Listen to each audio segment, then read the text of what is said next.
எனக்கு இன்றைய தினத்துல இருக்கிற சொத்துக்கள்னால நான் அந்த கட்சியை உருவாக்கிட்டு இருக்கேன். ஆஸ் ஆன் டேட் எனக்கு லயபிலிட்டிஸ் ஜாஸ்தியா இருக்கு, அசட்ஸோட தன்மை கம்மியாயிட்டு வருது அப்படின்னு சொல்லிட்டு கண்டிப்பா அவங்க கேட்கிற மெயின்டெனன்ஸ் இவரு கொடுக்க மாட்டார்.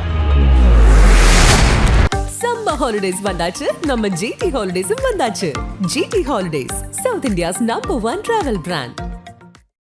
ஜோசப் விஜய் சந்திரசேகர் கிறித்துவ மதத்தை சார்ந்தவர், சங்கீதா ஹிந்து மதத்தை சார்ந்தவர்கள். என்னுடைய ஹஸ்பண்ட் வந்துட்டு has involved himself in an adulterous relationship அப்படின்னு சொல்றாரு with an actress. அவங்க வந்துட்டு ஆக்ட்ரஸஸ்னு சொல்லல, an actress, a actress அப்படின்னு யாரோ ஒரு தனிப்பட்ட ஒரே ஒருத்தரை தான் அவங்க வந்துட்டு சொல்லிட்டே வராங்க.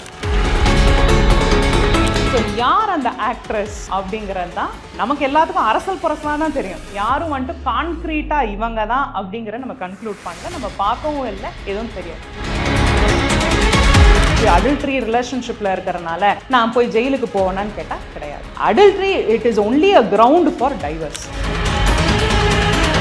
அவங்க கேட்கறது எனக்கு டிவோர்ஸ் வேணும். டிவோர்ஸ் என்ன கிரவுண்ட்ல வேணும்? அவர் என்ன அடல்ட்ரி, இன்னொரு ரிலேஷன்ஷிப்ல இருக்கிறாரு, க்ரூயல்ட்டா அடிக்கிறது மட்டும் தான் க்ரூயல்ட்டின்னு கேட்டா கிடையாது. மென்டல் க்ரூயல்ட்டி, எனக்கு இருக்க வேண்டிய எல்லா சொஃபஸ்டிகேஷனும் அவர் கட் பண்றாரு. அப்படிங்கும்போது அது ஒரு ஆப்வியஸா ஒரு க்ரூயல்ட்டிக்கு தான் அமௌண்ட் ஆகும்.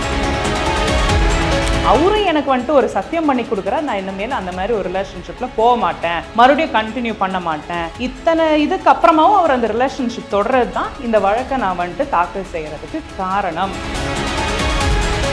நான் இந்த கேஸ் முடிகிற வரைக்கும் எனக்கு வேணுங்கிற அமௌண்ட் ஆஸ் பர் மெயின்டெனன்ஸ் படி எனக்கு வந்துட்டு எவ்வளோ அமௌண்ட் அவங்க தரணும் அப்படின்னு சொல்லி அவங்க கேட்பாங்க. கேஸ் முடியும் பட்சத்தில் ரெண்டு பேருமே இப்போ டிவோர்ஸ்க்கு ஒத்துக்கிட்டாங்கன்னா அதுக்கப்புறம் எவ்வளோ நாள் எடுக்கும்? 2 to 3 ஹியரிங்ஸ்ல முடிஞ்சு. ஜீவனாம்சம்லாம் கேட்குறாங்கல்ல, அது எல்லாமே மியூச்சுவல் டிவோர்ஸ்ல அதெல்லாம் பேசி முடிச்சு இதுதான் தீர்ப்பு. குழந்தைங்க இருக்காங்க அப்படின்னா அவங்க யாருடைய கஸ்டடியில் இருக்க போறாங்க, அந்த குழந்தைங்களுக்கு என்ன செய்ய போற, அது வந்துட்டு பெர்மனன்ட் அலுமினியா 1 டைம் செட்டில்மெண்ட்டா இருக்க போகுதா, இல்லை அதை நீ இந்த ஸ்டேஜ்ல இப்படி கொடுக்க போறியா, 1 டைம் செட்டில்மெண்ட் வந்துட்டு ஒன்லி பை கேஷா ஆர் பை லேண்டா, what is the quantum that you are going to fix, இது எல்லாமே பேசி முடிச்சு வரதான் மியூச்சுவல் டிவோர்ஸ். இப்போ குழந்தைங்க ரெண்டு பேருக்குமே அபவுட் 20 தான் அப்படிங்கிறப்ப யார் கூடனாலும் அவங்க வாழலாம் அப்படிங்கிறத தனியாக முடிவு. விஜயும் இன்னைக்கு வரைக்கும் டைவர்ஸ் ஃபைல் பண்ணியிருக்காங்கிறத அவருடைய வார்த்தைகளால் எங்கேயுமே அவர் சொல்லலை. ஸோ இது எதா இருந்தாலும் நம்ம வெயிட் பண்ணி பார்க்கலாம். April 20th வந்துட்டு விஜய் ஆஜராக போறாரா இல்லையா? ஆஜராகலைன்னா அவர்கள் இந்த டிவோர்ஸில் எனக்கு விருப்பம் இல்லை அப்படின்னு சொல்லியிருந்தாங்கன்னா என்ன ஆயிருக்கும் அடுத்த கட்டம்? எனக்கு இன்றைய தினத்தில் இருக்கிற சொத்துக்கள்னால நான் அந்த கட்சியை உருவாக்கிட்டு இருக்கேன். ஆஸ் ஆன் டேட் எனக்கு லயபிலிட்டிஸ் ஜாஸ்தியா இருக்கு, அசட்ஸோட தன்மை கம்மியாயிட்டு வருது அப்படின்னு சொல்லிட்டு கண்டிப்பா அவங்க கேட்குற மெயின்டெனன்ஸ் இவரு கொடுக்க மாட்டார். இப்போ எனக்கு வருமானம் வரல, நீங்கள் எனக்கு அளவுக்கு மீறி கேட்குறீங்கன்னா அவங்க சொல்ல முடியுமா? கண்டிப்பா சொல்லலாம். இப்போது புதிய அறிமுகம் ஆச்சி ஹோட்டல் சாம்பார் 50 கிராம் ரூபாய் 20 மட்டுமே. ஐஸ்வர்யா கருத்தரித்தல் மையங்களில் ஜனவரி 30 முதல் பிப்ரவரி 5 வரை இலவச ஆலோசனை மற்றும் சிகிச்சைகளில் மாபெரும் சிறப்பு சலுகை. வணக்கம். வணக்கம் சக்தி. விஜய் சங்கீதா அவங்களோட விவகாரம் வந்து ரொம்ப பெருசாக பேசப்பட்டு இருக்கு. ஆஸ் எ லாயரா என்ன அந்த கேஸ் எப்படி பார்க்குறீங்க? Okay, so as an advocate, அதாவது ஆன் தி சிவிலியன் பெர்ஸ்பெக்டிவ் இல்லாமல் ஒரு அட்வொகேட்டோட பெர்ஸ்பெக்டிவாக இருந்து நான் பார்க்கணும் அப்படின்னா, ஃபஸ்ட்டு திங், இவங்க 2 பேர்த்துக்கும் மேரேஜ் சாலம்னைஸ் ஆனது அவங்க பெட்டிஷன் படியே நம்ம எடுப்போம். 1998 யூகேயோட நார்ம்ஸ் படி properly registered. 1999 as per Hindu rites and customs படி ராஜா முத்தையா மன்றம் அடையாறில் வந்துட்டு அவங்களுக்கு திருமணம் ஆகுது. இது வந்துட்டு 2 பேரும், அதாவது விஜய் அவருடைய முழு பேர் ஜோசப் விஜய் சந்திரசேகர், கிறித்துவ மதத்தை சார்ந்தவர், சங்கீதா ஹிந்து மதத்தை சார்ந்தவர்கள். ஸோ 2 பேரும் வெவ்வேறு ரிலிஜன் அப்படின்போது இது வந்துட்டு ஒரு inter caste or inter religious marriage. So this is governed by special marriage act, சிறப்பு திருமண சட்டத்தின் கீழ் இந்த வந்துட்டு கல்யாணம் வந்துட்டு நடைபெற்றிருக்கு. ஆஃப்டர் 1999 2000 ஒரு மகன், 2005 ஒரு மகள் பிறந்திருக்காங்க. 2 பேருமே ஒரு ஹாப்பியான ஒரு லைஃப் தான் லீட் பண்ணியிருக்காங்கங்கிறத அவங்களே அவங்க பெட்டிஷனில் ஒத்துக்கொண்ட ஒரு சமாச்சாரம். இதில் வந்துட்டு இவங்க என்ன சொல்கிறாங்க அப்படின்னா, ஆஃப்டர் மேரேஜ் த பெட்டிஷனர் யார்? சங்கீதா. இந்த மேட்டரில் has devoted herself to the family, upbringing the children. இதெல்லாம் இந்த அவர்மெண்ட்ஸ் எல்லாம் அவங்களோட பெட்டிஷன்லேயே இருக்குது. upbringing the children and to the welfare of the respondent. அதாவது நான் வந்துட்டு சங்கீதா ஆகிய நான் என்னுடைய திருமணத்திற்கு பின் இந்த குடும்பத்துக்காக என் குழந்தைங்களுடைய அவங்களுக்கு தேவையானதுக்கு இது பண்ணுறதுக்காகவும் என்னுடைய ஹஸ்பண்ட் ரெஸ்பாண்டன்ட் விஜய்க்குடைய நன்மைக்காக நான் வந்துட்டு என்னை நானே தியாகம் செய்து கொண்டேன் அப்படிங்கிற பியூராக அவங்க வந்துட்டு ஒரு மேரிட்டல் லைஃப்பில் இருக்கிற ஒரு ஹவுஸ் ஹோல்டு ஒய்ஃப் உடைய கேரக்டர்ஸ் அவங்க கரெக்டாக ப்ளே பண்ணிட்டு வந்திருக்கிறாங்க அப்படிங்கிறது நம்ம எல்லாத்துக்குமே கிளியராக தெரியும். ஆனால் அவங்க பெட்டிஷன்லேயே போக போக என்ன சொல்கிறாங்க அப்படின்னா, என்னுடைய ஹஸ்பண்ட் வந்துட்டு has involve himself in an adulterous relationship அப்படின்னு சொல்கிறார் வித் அன் ஆக்ட்ரஸ். அவங்க வந்துட்டு ஆக்ட்ரஸஸ்ன்னு சொல்லலை, அன் ஆக்ட்ரஸ், ஆக்ட்ரஸ் அப்படின்னு யாரோ ஒரு தனிப்பட்ட ஒரே ஒருத்தரை தான் அவங்க வந்துட்டு சொல்லிகிட்டே வராங்க. அந்த யார் அந்த ஒரு நபருங்கிறத அந்த பெட்டிஷனில் அவங்க டிஸ்க்ளோஸ் பண்ணவே கிடையாது. அதே மாதிரி ஒரு கேஸை ஃபைல் பண்ணும்போது அந்த பர்டிகுலர் பர்சனை நமக்கு தெரியும் அப்படின்னா, நான் நார்மல் ஒரு சிவிலியனாக இருக்கேன், என்னுடைய கிளைண்ட் வந்துட்டு இந்த மாதிரி ஒரு அடல்ட்ரஸ் ரிலேஷன்ஷிப்பில் இருக்காங்க, அவங்க ஃபோட்டோகிராஃப் வீடியோகிராஃப் அவங்களையும் பார்ட்டியாக சேர்த்து நான் எழுதிருப்பேன். ஆனால் இவங்க என்ன பண்ணுறாங்க, considering the dignity of the other person, அந்த ஆக்ட்ரஸை கன்சிடர் பண்ணி அவங்கள டீஃபேம் பண்ணக்கூடாது அப்படிங்கிறக்காக அவங்க பார்ட்டியாக ஆட் பண்ணலை. ஆனால் எப்போ வேணாலும் நான் அவங்கள பார்ட்டியாக சேர்த்துறக்கு எனக்கு ரைட் இருக்குது, லீகல் ரைட் அப்படிங்கிற ஒரு வேர்டும் அவங்க பெட்டிஷனில் யூஸ் பண்ணியிருக்காங்க. ஸோ யார் அந்த ஆக்ட்ரஸ் அப்படிங்கிறது தான் நமக்கு எல்லாத்துக்கும் அரசல் புரசலாக தான் தெரியும். யாரும் வந்துட்டு கான்க்ரீட்டாக இவங்க தான் அப்படிங்கிற நம்ம கன்க்ளூட் பண்ணல, நம்ம பார்க்கவும் இல்லை, எதுவும் தெரியாது. ஸோ யார் அந்த ஆக்ட்ரஸ்னு உங்களை மாதிரி நானும் ஒரு கொஷின் மார்க்கோட தான் இருக்கேன். அதே மாதிரி அந்த பெட்டிஷனில் அவங்க என்ன சொல்கிறாங்க, இந்த கேஸ் முழுக்க முழுக்க இன் கேமரா ப்ரொசீடிங்ஸில் தான் நீ நடத்தணும் அப்படின்னு சொல்லிட்டு கோர்ட்டுக்கிட்ட ஒரு வேண்டுகோளும் வைக்கிறாங்க. அதே மாதிரி இவங்க ஃபைல் பண்ணியிருக்க டாக்குமெண்ட்ஸ் பார்த்தீங்கன்னா, எப்போவுமே யூஸ்வலாக இந்த மாதிரி கேசஸ் நம்ம ஃபைல் பண்ணும்போது ஆப்போசிட் சைடில் என்னென்னலாம் இது பண்ணாங்களோ அதுக்கெல்லாம் அட்டாச்சிங் டாக்குமெண்ட்ஸ் இவங்க அதெல்லாம் எதுவுமே வைக்கல. வெறும் marriage invitation, marriage photograph, registration document, இந்த மேரேஜ் ரெஜிஸ்டர் பண்ண டாக்குமெண்ட், இவ்வளோ தான் அவங்க வச்சுருந்தாங்க. ஸோ அவங்க part she has played well. So இவர் வந்துட்டு என்ன பண்ணாருங்கிறத சங்கீதா தான் ப்ரூவ் பண்ணணும் court. So the purely the burden of proof lies on Sangeetha Vijay. Okay ma'am. இப்போ சங்கீதா அவர்கள் கிளியராக சொல்லியிருக்காங்க, திருமணத்தை மீறிய ஒரு உறவில் ஒரு நடிகையுடன் இருக்கிறார் அப்படிங்கிறது. இது ஆஃப்டர் மேரேஜ் அப்படிங்கிறப்ப கல்யாணம் பண்ணதுக்கு அப்புறம் இப்படி இருக்கிறது சட்டத்துக்கு அது ஏற்புடையதா எப்படி? ஓகே, ஸோ இவங்க ஃபைல் பண்ணியிருக்கிற கேஸே நம்ம பார்த்தோன்னா மொத்தம் 3 செக்ஷன் தான். ஒன்று வந்துட்டு section 27 class 1 ABD, subclass A, subclass B, subclass D. இன்னொன்று செக்ஷன் 36, செக்ஷன் 37. 26(1)A என்ன சொல்லுனா அடல்ட்ரி, B வந்துட்டு க்ரூயல்ட்டி, D வந்துட்டு டெசர்ஷன். ஓகே, ஸோ இந்த A அடல்ட்ரி அப்படிங்கிறது வந்துட்டு ஏர்லியர் 2018 நம்ம அப்போ ஃபாலோ பண்ணிகிட்டு இருந்தது IPC, இந்தியன் பீனல் கோட், இந்திய தண்டனை சட்டம். அதன்படி செக்ஷன் 497 அடல்ட்ரி வாஸ் டீக்ரிமினலைஸ்ட். டீக்ரிமினலைஸ்ட் அப்படின்னா இதுக்கு வந்துட்டு எந்த ஒரு கிரிமினல் ஆக்டும் வந்துட்டு அட்ராக்ட் ஆகாது. Alright, so this is decriminalise. அதாவது வந்துட்டு இதுக்கு அடல்ட்ரி ரிலேஷன்ஷிப்பில் இருக்கிறனால நான் போய் ஜெயிலுக்கு போவேனான்னு கேட்டால் கிடையாது. Adultery it is only a ground for divorce. இதே என்னுடைய கணவரோ இல்லை இந்த கேஸ்லேயே எடுத்துக்கும்போது அடல்ட்ரின்னு தான் சொல்கிறாங்க தவிர என்னுடைய கணவர் இன்னொரு பெண்ணை திருமணம் செய்து கொண்டாருங்கிறத சொல்லவே கிடையாது. அப்படி அவர் இன்னொரு பெண்ணை திருமணம் செய்திருந்தால் அது பைகாமி, கண்டிப்பாக 7 years இம்ப்ரிசன்மெண்ட் அப்படிங்கிறது செக்ஷன் 82 BNS இப்போ வந்துட்டு அதுதான் சொல்லுது. இப்போ அவங்களுக்கு கேட்குறது விவாகரத்து தான், அப்போ தண்டனை கொடுக்கணும் அப்படிங்கிறது கிடையவே கிடையாது. அவங்க கேட்குறது எனக்கு டிவோர்ஸ் வேணும். டிவோர்ஸ் என்ன கிரவுண்டில் வேணும்? அவர் என்ன அடல்ட்ரி, இன்னொரு ரிலேஷன்ஷிப்பில் இருக்கிறாரு, க்ரூயல்ட்டா அடிக்கிறது மட்டும் தான் க்ரூயல்ட்டின்னு கேட்டால் கிடையாது. மென்டல் க்ரூயல்ட்டி, எனக்கு இருக்க வேண்டிய எல்லா சொஃபஸ்டிகேஷனும் அவர் கட் பண்ணுறாரு. அப்படிங்கும்போது அது ஒரு ஆப்வியஸாக ஒரு க்ரூயல்ட்டிக்கு தான் அமௌண்ட் ஆகும். ஸோ க்ரூயல்ட்டி, டெசர்ஷன் அவங்களுடைய பெட்டிஷன்லேயே என்ன சொல்லுது, 2021 2022 செப்டம்பர் வரைக்கும் ஏதோ ஒரு காலகட்டத்தில் அவங்க வந்துட்டு அவங்களுக்குள்ளாரே நாங்கள் நோட்டீஸஸ் எக்ஸ்சேஞ்ச் பண்ணிக்கிட்டோம் ஃபார் டிவோர்ஸ். ஆனால் வந்துட்டு குழந்தைங்களுடைய நன்மை கருதி நான் அதுக்கப்புறம் எதுவும் இது பண்ணல, ஆனால் அவரும் எனக்கு வந்துட்டு ஒரு சத்தியம் பண்ணி கொடுக்குறாரு, நான் இனிமேல் அந்த மாதிரி ஒரு ரிலேஷன்ஷிப்பில் போக மாட்டேன், மறுபடியும் கண்டினியூ பண்ண மாட்டேன். இத்தனை இதுக்கு அப்புறமாவும் அவர் அந்த ரிலேஷன்ஷிப் தொடர்றது தான் இந்த வழக்கை நான் வந்துட்டு தாக்கல் செய்கிறதுக்கு காரணம் அப்படின்னு சொல்லிட்டு அவங்க சொல்கிறாங்க. ஸோ இந்த இதில் வந்துட்டு இவங்க எந்த ஒரு தண்டனை கேட்கல. அவங்க கேட்குறது மேரேஜை வந்துட்டு எனக்கு வந்துட்டு முடிச்சு கொடுங்க, அதாவது டிவோர்ஸ் வந்துட்டு எனக்கு கிராண்ட் பண்ணுங்க, இன்ட்ரம் மெயின்டெனன்ஸ் எனக்கு வேணும், எவ்வளோ அமௌண்ட்டுன்னு அவங்க அதையும் மென்ஷன் பண்ணலை. டிவோர்ஸ் ஆகும் பட்சத்தில் எனக்கு அவர் வந்துட்டு பெர்மனண்ட் அலிமனி அப்படிங்கிறத அவர் எனக்கு தரணும் அப்படிங்கிறத அவங்க சொல்கிறது. இது இப்போ விஜய் தரப்புல இருந்து இதை மறுத்தாங்க, இல்லை அவங்க சொல்கிறது போய், இது நான் கரெக்டாக தான் இருக்கேன் அப்படின்னு சொன்னாங்கன்னா ஆஃப்டர் தட் என்ன நடக்கும்? சரி, பேசிக்கலாகவே இந்த கேஸ் எப்படி அப்படின்னா, டிவோர்ஸ் வந்துட்டு நம்ம 2 விதமாக கிளாஸிஃபை பண்ணலாம். ஒன்று வந்துட்டு கண்டஸ்டிங் டிவோர்ஸ், இன்னொன்று வந்துட்டு மியூச்சுவல் டிவோர்ஸ். ஸோ இப்போ வந்துட்டு என்ன ஸ்டேஜில் இருக்குது அப்படின்னா, இவங்க மனு தாக்கல் செஞ்சுருக்காங்க. மனுவுக்கு வந்துட்டு சம்மன் வந்துட்டு any petition receive court will issue a summon. So அதே மாதிரி இந்த சம்மன் வந்துட்டு ஒரு அழைப்பாணை வந்துட்டு விஜய் தரப்புக்கு சர்வ் பட்டிருக்கு. அவர் வந்துட்டு ஏப்ரல் 20 ஆஜராகணும்.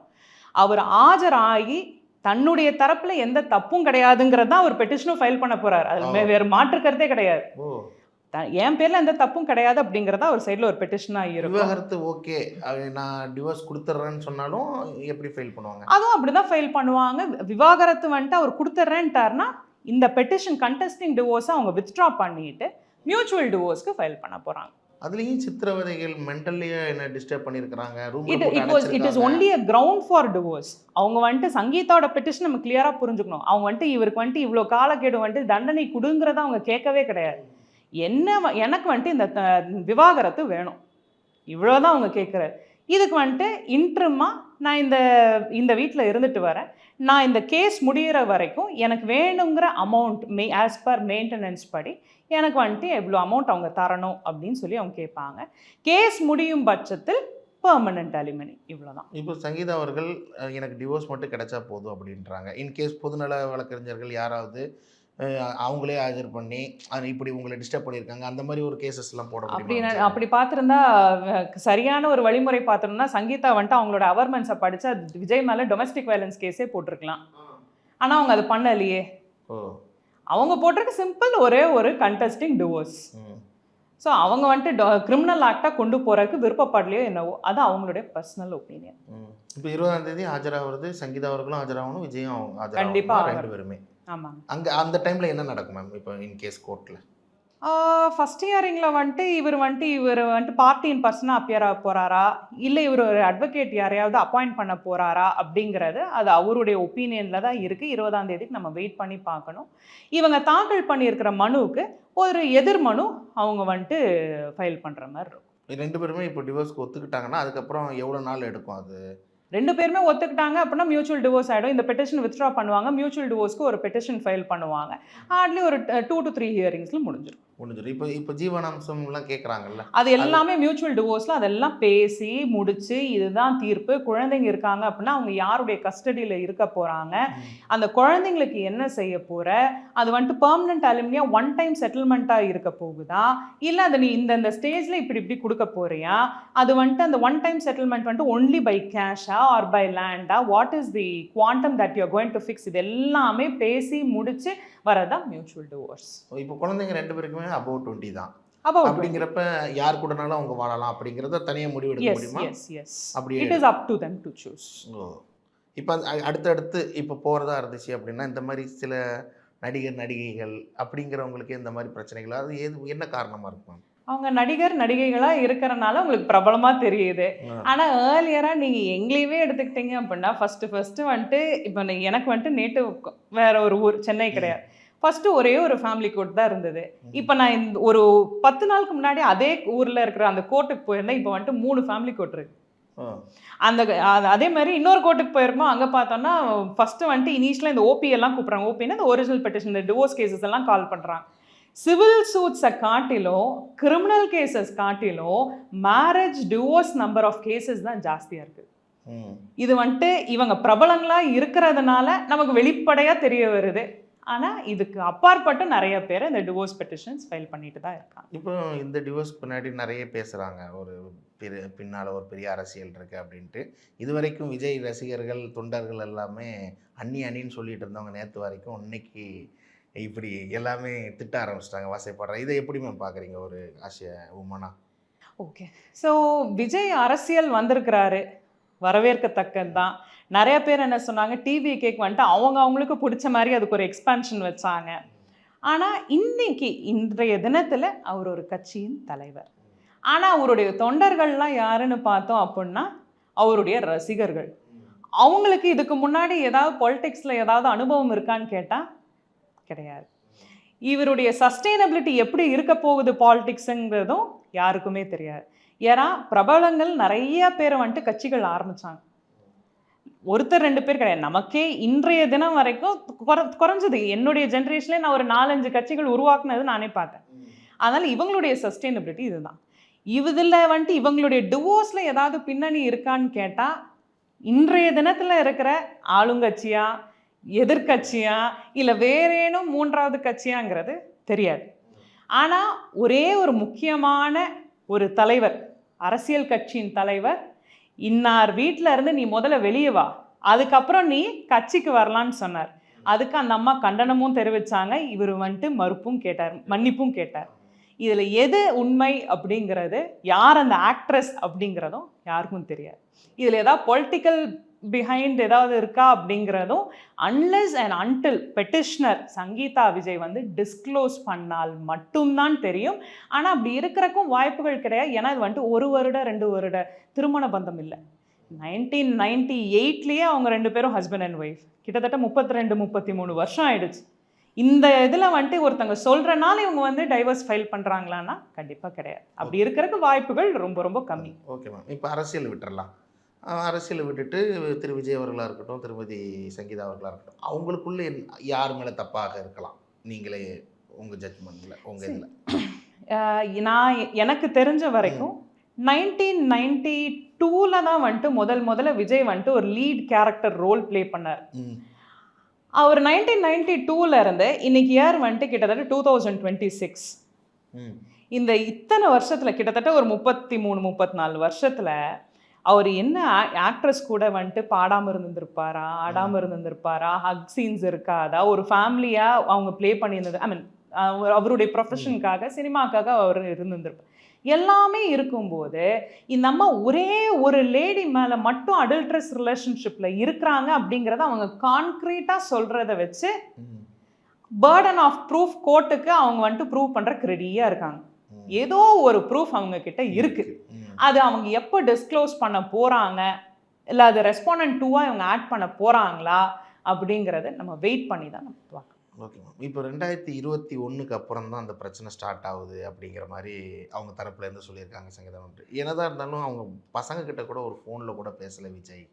அப்படிங்கிறப்ப இதெல்லாம் எப்படி மேடம் பார்க்குறீங்க? ஒரு காமன் பீப்புளாக, ஒரு ஒய்ஃபு ஒரு 5 வருஷமாக பக்கத்தில் சேர்த்துக்கல, பசங்க 2 பேரையும் அவ்வளோ இது ஒரு பெரிய தலைவர், பொலிட்டிக்கல் தலைவர், ஒரு ஃபேமஸ் ஆக்டர் அப்படிங்கிறப்ப அவங்கள எப்படி பார்க்குறீங்க? அதை ஒரு பசங்கக்கிட்ட கூட பேசலை அப்படின்னா, இப்போ இன்ஸ்டால இருந்து அவர் ஜேசன் பையன் அன்ஃபாலோ பண்ணியிருக்காருன்னு பார்த்தேன். அதுவும் வந்துட்டு நமக்கு இதே மாதிரி இன்னொரு சோஷியல் மீடியா கொடுத்த இன்னொரு இன்ஃபர்மேஷன், ரைட்? ஸோ இன்னைக்கு வரைக்கும் யாருமே அவங்க ஓப்பன் அப் ஆகலை. விஜயும் இன்னைக்கு வரைக்கும் டைவர்ஸ் ஃபைல் பண்ணியிருக்காங்கங்கிறத அவருடைய வார்த்தைகளால் எங்கேயுமே அவர் சொல்லலை. ஸோ இது எதாக இருந்தாலும் நம்ம வெயிட் பண்ணி பார்க்கலாம். April 20th வந்துட்டு விஜய் ஆஜராக போகிறாரா இல்லையா? இல்லை ஆஜராகலை அப்படின்னா court will give you again 2 or 3 occasions. Okay, if at all அவர் வந்துட்டு மறுபடியும் அப்பியரன்ஸே கொடுக்கல அப்படிங்கிற பட்சத்தில் ex party evidence favouring Vijay Sangeetha என்ன இது கேட்டிருக்காங்களோ, என்ன ப்ரேயர் அவங்க வந்துட்டு கோர்ட் கிட்ட கேட்டிருக்காங்களோ, so that will be granted. ஆனால் அதுக்கும் வந்துட்டு விட்னஸ் எக்ஸாமினேஷன் இருக்கும். விட்னஸ்னால் சாட்சியார் யாரோ அவங்கள வந்துட்டு எக்ஸாமின் பண்ணுற மாதிரி இருக்கும். ஏன்னா இவங்க சில கிரவுண்ட்ஸ் எல்லாம் சொல்லியிருக்காங்க. அதெல்லாம் முடிச்சு எக்ஸ் பார்ட்டி எவிடன்ஸ் மாதிரி இவங்களுக்கு வந்துட்டு டைவர்ஸ் கிராண்ட் ஆகும். ஓகே, இறுதியாக மேம், இப்போ ஒரு நடிகையோட தொடர்பில் இருக்கீங்க, அதை விட்டுருங்க அப்படின்ட்டு சங்கீதா அவர்கள் கேட்டதாக சொல்கிறாங்க. ஆஃப்டர் ஹியரிங் இப்போ வந்ததுக்கப்புறம் அவங்களுக்குள்ளேயே பேசி முடிச்சு ஓகே இனிமேல் இது பண்ணிக்கலாம் அப்படின்னாலும் நார்மலாக ஆயிருமா? எந்த பிரச்சனையும் இல்லாமல் மியூச்சுவலாக மியூச்சுவல் டிவோர்ஸ். அவங்களுக்கு என்ன அலிமனி அவங்க கேட்குறாங்களோ அது இவங்க அட்வொகேட்ஸ் யாராவது வந்துட்டு நெகோஷியேட் பண்ணுவாங்க. இல்லை அப்படின்னா இவங்க பார்ட்டிஸே நெகோஷியேட் பண்ணுவாங்க. இல்லை அப்படின்னா கோர்ட்லேயும் வந்துட்டு through mediation counselling all the matters will be settled. அது வந்துட்டு மியூச்சுவல் டிவோர்ஸை நீட் அண்ட் க்ளீனாக முடிஞ்சிடும். இன்கேஸ் மேம் இப்போ விஜய் அவர்கள் இந்த டிவோர்ஸில் எனக்கு விருப்பம் இல்லை அப்படின்னு சொல்லியிருந்தாங்கன்னா என்ன ஆயிருக்கும் அடுத்த கட்டம்? அடுத்த கட்டம் வந்துட்டு தலைமை விசாரணை, அடுத்தது குறுக்கு விசாரணை, விட்னஸ் எக்ஸாமினேஷன் நடக்கும். இதெல்லாம் முடிஞ்சதுக்கப்புறமா ஆர்குமெண்ட் நடக்கும். அவர் தரப்பில் அப்பியர் ஆகலை அப்படின்னா நம்ம ஜட்ஜிட்ட மட்டும் நம்மளுடைய தரப்பில் என்ன சொல்லணுமோ விருப்பப்படி சொல்லிட்டு ஜட்ஜ் அது எல்லாத்துலேயுமே பரிசீலனை பண்ணி கடைசியாக முடிவில் divorce will be granted as per X party evidence. In case விஜய்க்கு இஷ்டமே இல்லாட்டாலும் ஜட்ஜ்மெண்ட் கொடுக்கலாம். நீங்கள் சொல்கிற மாதிரி விஜய் அப்பியர் ஆகலை அப்படின்னா எக்ஸ் பார்ட்டி எவிடன்ஸ் கொடுப்பாங்க. விஜய் அப்பியர் ஆயிட்டாரு அப்படின்னா அவர் கண்டெஸ்ட் பண்ணி பேர்டன் ஆஃப் ப்ரூஃப் அந்த அம்மா ப்ரூவ் பண்ணிட்டாங்க அப்படின்னா டிவோர்ஸ் கிடைக்கும். இதுக்கு மேற்பட்டு மேல்முறையீடும் அவர் பண்ணலாம். இல்லை இப்போ மெயினாக இப்போ நிறைய பேர் நம்ம பார்த்துருக்கோம், விஜயம் ரவி அவங்களா இருக்கட்டும், இவ்வளோ கோடி நான் தரமாட்டேன் ஜீவனாம்சம் அப்படிங்கிற நிறைய பிரச்சனை போயிட்டு. கண்டிப்பாக இவங்களும் எனக்கு தெரிஞ்சு இவரோட பெரிய ஆக்டர், இவரோட வருமானத்துக்கு அவங்க 300 கோடி 500 கோடி 1000 கோடி அந்த மாதிரி கூட கேட்கலாம். அவர் ஒத்துக்கலைன்னா நீங்கள் ஒரு கிளாஸ் யோசிச்சு பாருங்கள். இப்போது அவ்வளோ பர்டிகுலராக நீங்கள் மெயின்டெனன்ஸ் பற்றி கேட்குறீங்கன்னு வச்சுக்கோங்க. விஜய் வந்துட்டு என்ன சொல்லியிருக்காரு, என்னுடைய 69வது படம் ஜனநாயகம் படத்துக்கு அப்புறமா நான் எந்த ஒரு படமும் நான் நடிக்க போகிறதில்லைங்கிறத அவர் டிஸ்க்ளோஸ் பண்ணியிருக்கிறார். அவருக்கு இருக்கிற மேபி நம்ம எல்லாத்துக்கும் தெரிஞ்ச only source of income if at all அவர் வந்துட்டு நடிப்புனால ஈட்டுற வருமானம் தான் அப்படின்னா, நடிக்கலைன்னா அவருக்கு வருமானம் கிடையாது இனிமேல். அப்போ வந்துட்டு இது மெயின்டெனன்ஸ் வந்துட்டு அவர் இந்த பாயிண்ட் கண்டிப்பாக முன்வைப்பார். எனக்கு இன்றைய தினத்தில் இருக்கிற சொத்துக்கள்னால நான் அந்த கட்சியை உருவாக்கிட்டு இருக்கேன், ஆஸ் ஆன் டேட் எனக்கு லயபிலிட்டிஸ் ஜாஸ்தியாக இருக்குது, அசட்ஸினோட தன்மை கம்மியாயிட்டு வருது அப்படின்னு சொல்லிட்டு கண்டிப்பாக அவங்க கேட்குற மெயின்டெனன்ஸ் இவர் கொடுக்க மாட்டார். நீங்கள் சொன்ன இதே ஜெயம் ரவி ஆர்த்தி மேட்டரில் 40 lakhs அந்த அம்மா வந்துட்டு மந்த்லி மெயின்டெனன்ஸில் கேட்டிருந்தாங்க. கோர்ட் வந்துட்டு நம்ம கேட்குறத அப்படியே கொடுத்துட மாட்டாங்க. ஒரு ஆர்டர் கோர்ட் கிராண்ட் பண்ணுது அப்படின்னா அந்த 40 lakhsனுடைய ஸ்பிளிட் அப் என்ன, only basic and essential necessities along with அவங்களுக்கு ஈக்குவலண்ட் லிவிங் கொடுக்கணும். பேசிக் அண்ட் எசென்ஷியல் நீட்ஸ் என்ன, ப்ராப்பர் ஃபுட்டிங், க்ளோதிங், ஷெல்டர், தன்னுடைய பர்சனல் மெயின்டெனன்ஸ், சில்ட்ரன்ஸ் மெயின்டெனன்ஸ். இது போக ஈக்குவலண்ட் ஸ்டேட்டஸ். நான் இதுக்கு முன்னாடி ஒரு 3 BHK ஃப்ளாட்டில் நான் என் ஹஸ்பண்ட் கூட வாழ்ந்துட்டு வந்தேன், அதான் என்னுடைய மேட்ரிமோனியல் ஹோம்னா இவங்களுக்கும் அதே ஈக்குவலான 3 BHK ஃப்ளாட் கொடுக்கணும். நான் அந்த 3 BHK ஃப்ளாட் எனக்கு வேண்டாம், நான் போய் வில்லால இருப்பேன்னு கேட்டால் the court will not grant. அவங்க நீலாங்கரை வீட்லேயே எனக்கு இடம் கொடுக்கணும் அப்படின்னு சொன்ன மாதிரி இருந்துச்சு. நான் பெட்டிஷனில் பார்த்துருந்தேன். நீலாங்கரை வீட்டில் until the disposal of the suit, இது பெட்டிஷன் டிவோர்ஸ் கேஸ் என்னுடைய இதை முடிகிற வரைக்கும் நான் இங்கே தான் இருப்பேன் அப்படிங்கிறத தான் அவங்க சொல்லியிருப்பாங்க. பர்மனெண்ட்டாக நான் அங்கேயே இருந்துருவேன்னு அவங்க சொல்ல முடியாது. இப்போ எனக்கு வருமானம் வரல, நீங்கள் எனக்கு அளவுக்கு மீறி கேட்குறீங்கன்னா அவங்க சொல்ல முடியுமா? கண்டிப்பாக சொல்லலாம். ஆமாப்பா, அவரே ப்ராப்பராக டேக்ஸ் கட்ட முடியாமல் இருக்காரு. ஜிஎஸ்டி ரேட்லாம் வேறு வந்திருக்கு, 1.5 கோடி ரூபாய் பெனால்ட்டிங்க ஹைகோர்ட் கொடுத்துருக்குறாங்க. அதனால் வந்துட்டு கண்டிப்பாக அவர் சொல்லுவார். ஓகே, ஃபைனலாக மேம், இப்போ இது ஒரு மேட்டர், ஒரு ஃபேமிலி மேட்டர், ஒரு விஜய் சங்கீதா அவர்களோட குடும்ப மேட்டர். அதை இப்போ நீங்களாக இருக்கட்டும், நானாக இருக்கட்டும், எல்லாருமே அதை பேசுறதுக்கான காரணம் என்ன? அவர் ஒரு பிரபலம், ஒரு செலிப்ரிட்டி, இப்போ வந்துட்டு பொலிட்டிக்கல் லீடர், அவருக்கு வந்துட்டு இந்த மாதிரி எதிரிகள் ஜாஸ்தியாக இருப்பினும் ப்ளஸ் அவர் நம்மள மாதிரி அட்மைரர்ஸ் ஜாஸ்தியாக இருக்கிறனால நம்ம அவரை பற்றி பேசுகிறோம். இது நான் என்ன கேட்குறேன், இதுக்கு முன்னாடி எத்தனையோ அரசியல் தலைவர்கள் பார்த்துருக்குறோம், பேர் சொல்ல விரும்பலை, எல்லாருக்குமே 2 பொண்டாட்டிகள் 3 பொண்டாட்டிகள், அதுக்கு முன்னாடி அஃபேர்ஸில் இருக்காங்க. நாங்கள் நம்ம தனுஷ் எவ்வளோ ஹீரோவை பார்த்துக்கிட்டு இருக்கோம், ஜெயம் ரவி, நான் இன்னொருத்தங்களை, இது எல்லாமே காமனாக கடந்து போயிட்டுருக்கேன். அதுலேயும் ஜிவி பிரகாஷ்லாம் 2 பேரும் டிவோர்ஸ் வச்சுட்டு 2 பேரும் ஒரே காரில் ஏறி வா வீட்டில் விட்டுறான்னு சொல்லிட்டு போனாங்க. இந்த மாதிரிலாம் இருக்கிறப்ப இது சாதாரண விஷயம் தானே மேம். அவங்களுக்கு பிடிச்சவங்க, நீங்கள் சொன்ன மாதிரி அடல்ட்டு, அவங்களுக்கு பிடிச்சவங்க கூட அவங்க அஃபேராக இருக்காங்க. அப்படிங்கிறப்ப இது ஏன் இவ்வளோ பேசு பொருள் ஆகுதுன்னு கேட்குறேன். சிவமண்ணா, நான் ஒரு சீனியராக அவர் சொல்லுங்கள். கண்டிப்பாக அது மெயின் ரீசன் எலெக்ஷன். நீங்களே இப்போ என்கிட்ட ஒரு கேள்வி கேட்டீங்க, இதுக்கு பின்னாடி ஏதாவது அரசியல் பின்னணி இருக்குமா அப்படின்னு கேட்டீங்க. ஸோ அவரை வந்துட்டு இப்போ டவுன்ஃபால் எப்படி கொடுக்கலாம், அவருடைய கேரக்டர் அசாசினேட் பண்ணலாம் ஒன்று. ரெண்டாவது, ஜிஎஸ்டி ரெய்டு மூலயமா அவருக்கு அவராகவே ஒரு இது, அவர் வந்துட்டு டாக்ஸ் கட்டல, கரெக்டான ஒரு ப்ராப்பர் இந்தியன் சிட்டிசன் கிடையாது, இந்தியன் அசசி கிடையாதுங்கிற மாதிரி நம்ம சொல்கிறோம். இது பின்னாடி என்ன அப்படிங்கிறது, யார் இது பின்னாடி அப்படிங்கிறது தெரியாது. கரெக்டாக அந்த நவம்பர் 27 கரூர் இன்சிடென்ட், டிசம்பர் 27 ஈடு ரைடு, ஜனவரி 27 சேலமில் ஒருத்தர், பிப்ரவரி 27 டிவோர்ஸ். ஒரு 27 அப்படியே ஆகிட்டு இருக்கு. இது மேலும் மேலும் அவருக்கு ஒரு பின் பேக் தானே ஃபயர் ஆகுது. பட் ஆனால் ஸ்டில் ஹி இஸ் கீப்பிங் அப் இல்லையா? அவர் வந்துட்டு எக்காரணத்து கொண்டு அவர் வந்துட்டு உடஞ்சு போயிடல. இப்போ அந்த அவ்வளோ பெரிய ஒரு இன்சிடென்ட் நடந்தது, அந்த பேக் ஸ்டாம்பேட் நடந்தது. அந்த ஸ்டாம்பேட்ல கூட அதுக்கப்புறமாவும் மனுஷன் இன்னைக்கு வரைக்கும் மாநாடு போட்டிருக்கிறாரே. ஸோ அதனால வந்துட்டு இதனால கண்டிப்பாக ஓட்டுகள் பிரியும், பெரிய வாய்ப்பு இருக்கு. ஆனால் இவர் ஆளுங்கட்சியா எதிர்கட்சியா இருப்பாராங்கிறது நமக்கு தெரியாது. ஓகே மேம், இப்போ லாஸ்ட்டாக இப்போ நீங்கள் ஒரு உமன், அவங்க விஜய் வந்து அவங்களோட ஒய்ஃப், இது வரைக்கும் அவங்க மனைவியாக இருக்காங்க, இது பண்ணியிருக்காங்க. இப்போ இந்த சமூக வலைத்தளங்களில் அவ்வளோ பேர் திட்டுறாங்க, அவங்க பசங்களோட பேசலை அப்படிங்கிறதுக்கு இப்போ விஜய் ஒரு எதிர்ப்பாக ஒரு இது எங்களோட குடும்ப பிரச்சனை, இதில் யாரும் தலையிட வேண்டாம் அப்படின்ட்டு ஒரு அறிக்கை கொடுத்துருக்கலாம். கண்டிப்பாக கொடுக்கணும். இப்போது நீங்கள் சொன்னீங்களே ஜெயம் ரவியும் ஆர்த்தி மேட்ரு, இதே மாதிரி தான் ஒரு பேசும் பொருட்டாக இருந்தது. அவங்க எவ்வளோ அழகாக மெட்ராஸ் ஹைகோர்ட்டில் இருந்து ஒரு ஆர்டரே நம்ம எல்லாத்துக்கும் வந்து not to disclose or discuss about the matter anymore அப்படிங்கிற மாதிரி, அது மேற்கொண்டு யாராவது இதை பற்றி ஏதாவது கமெண்ட்ரிஸ் பாஸ் பண்ணிங்கன்னா யூ வில் பி பெனலைஸ்ட் அப்படிங்கிற அளவுக்கு அவங்க கொண்டு வந்தாங்க. மெட்ராஸ் ஹைகோர்ட்னுடைய ஆர்டரே நமக்கு எல்லாத்துக்கும் நம்ம எல்லாரும் படித்தோம் அந்த டைமில். இப்போ அதே மாதிரி ஏன் விஜய் ரெஸ்பாண்ட் பண்ணலை அப்படிங்கிறத நம்ம எல்லாத்துக்கும் கேள்விக்கு. ஆனால் விஜய் வந்துட்டு எல்லா இன்சிடென்ட்லையுமே அவர் எதுக்குமே ரெஸ்பாண்டே பண்ணலையே. ஸ்டாம்பேட் நடந்த போதும் கூட அவர் அத்தனை பேர் இறந்தாங்க, சுப்ரீம் கோர்ட்டு அவர் சிபிஐ விசாரணை வரைக்கும் போச்சு, ஆனாலும் அவர் எதுக்குமே ரிப்ளை கொடுக்கலையே. அந்தந்த ஏஜென்சிக்கு நான் கரெக்டான பர்சன் கிட்ட தான் நான் பதில் கொடுப்பேன். ப்ரெஸ்ஸையும் மீடியாவும் ஒரு இதில் வந்துட்டு அவாய்ட் பண்ண மாதிரி தானே அவர் பண்ணார்.